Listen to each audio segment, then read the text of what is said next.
Well, as Peter continues his conversation with us about showing proper respect to various people within a society and within the church as well, he turns our attention to a group that is really hard for us to kind of get our minds around, and that's those who own slaves. In fact, Peter and Paul after him as well talk about how that slaves should behave. And many people have interpreted this as if Paul was endorsing slavery. And one of the things I think very clearly that neither Peter or Paul were doing such a thing. In one sense, they understood slavery in its greatest context, that every one of us is a slave. We're enslaved to something that we have to obligate ourselves to. And especially we're to be enslaved to the person of Jesus Christ. In my own mind, I think that many Christians have a hard time understanding the enslavement of their life to the will of God as followers of Jesus Christ, because for the most part, slavery is not something that we have any external evidence of. But Paul understood completely when he used the terminology. Now, did Paul endorse the idea of slaves? No. In fact, it's a statement in 1 Corinthians 7:21 and 22 that reveals to us that he was not a supporter of slavery. He said, were you called to be a slave? Well, he said, don't worry about it. In other words, you're not devalued in the church because you were a slave. But if you indeed are able to be free, make the most of the opportunity.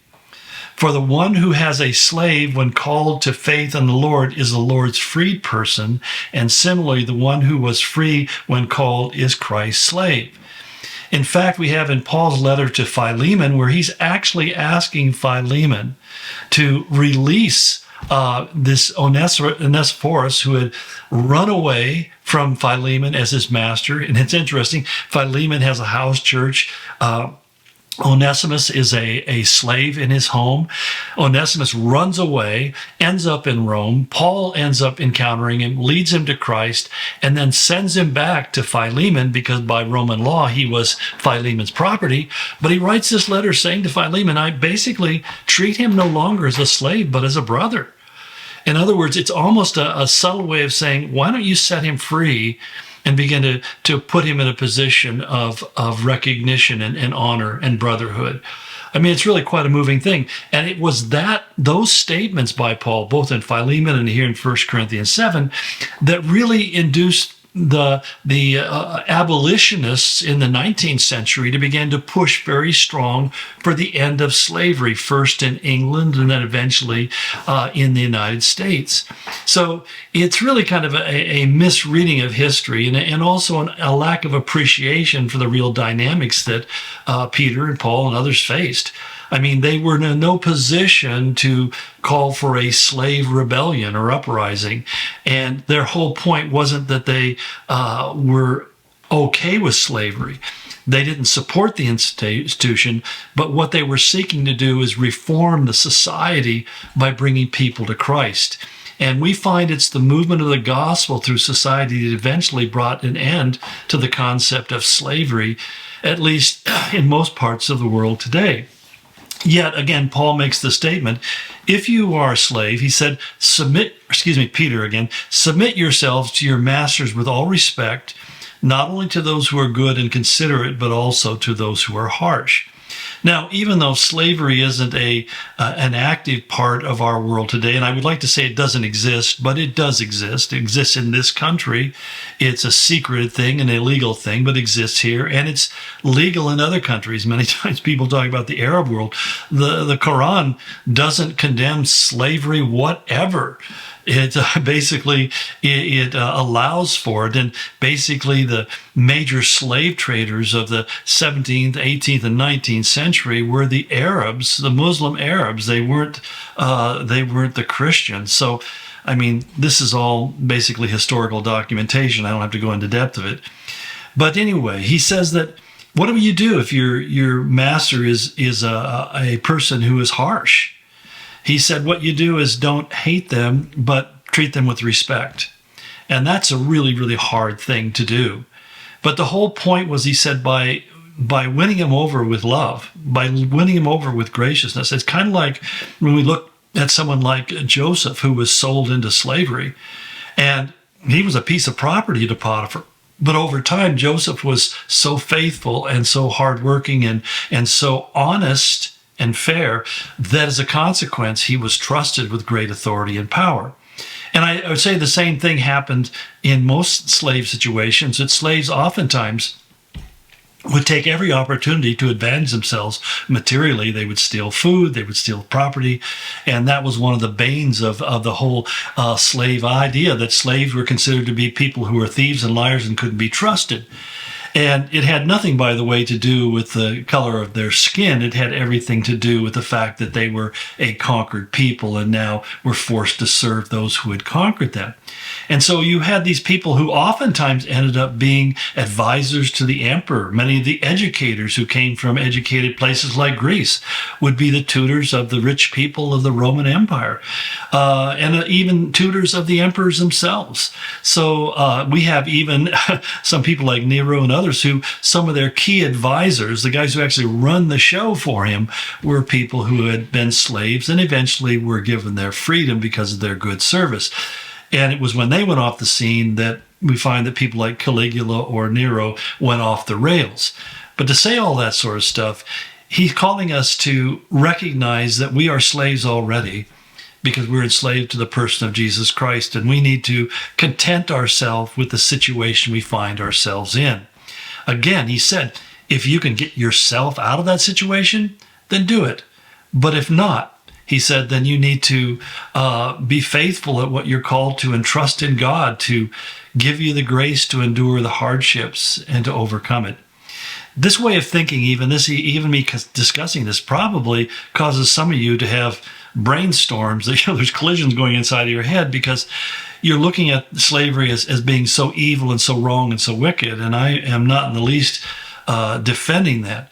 But you have to understand, it was a reality. It was a fact of life in the world that Paul and Peter and the other apostles lived in.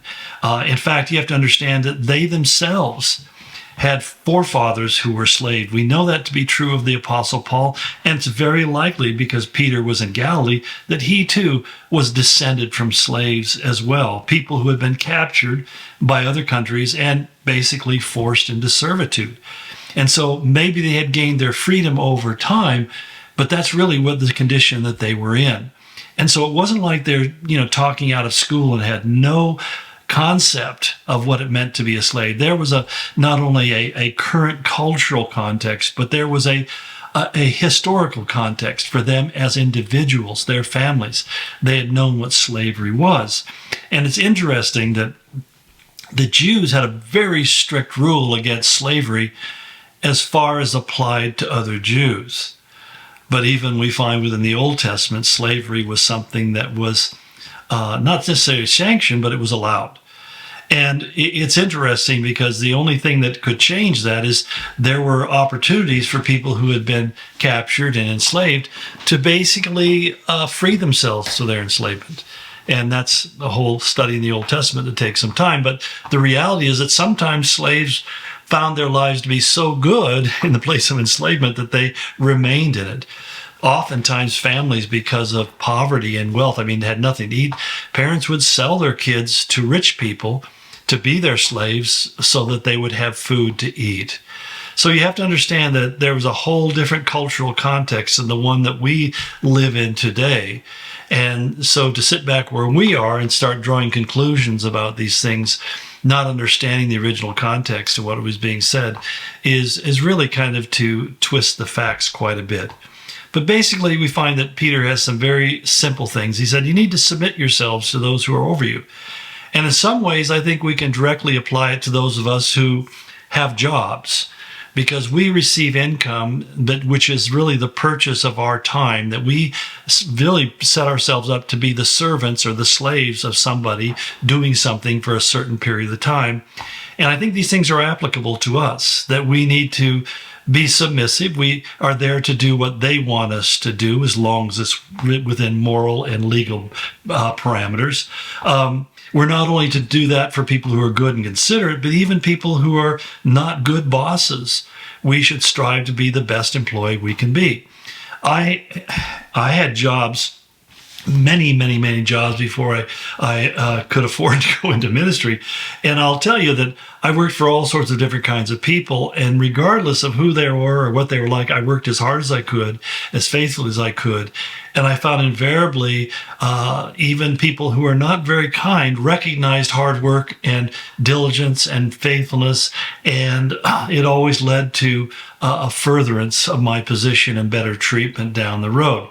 So, again, did Paul endorse the idea of slavery? Not at all, except he wants us to really understand that, as he says in 1 Corinthians 7:3, you were bought at a price and do not become slaves of human beings.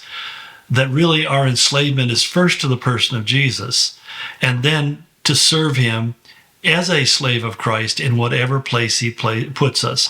And that's why it's interesting that we find that in Ephesians 6:5-6, Colossians 3:22, Titus 2:9, 1 Timothy 6:2, and again in 1 Corinthians 7:21, Paul talks about slaves because there were so many of them in the early church. It's estimated that half the members of the early church were slaves.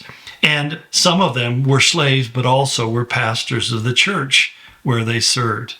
I know it sounds strange to us, but it was just another opportunity, another context in which God's people could serve him faithfully.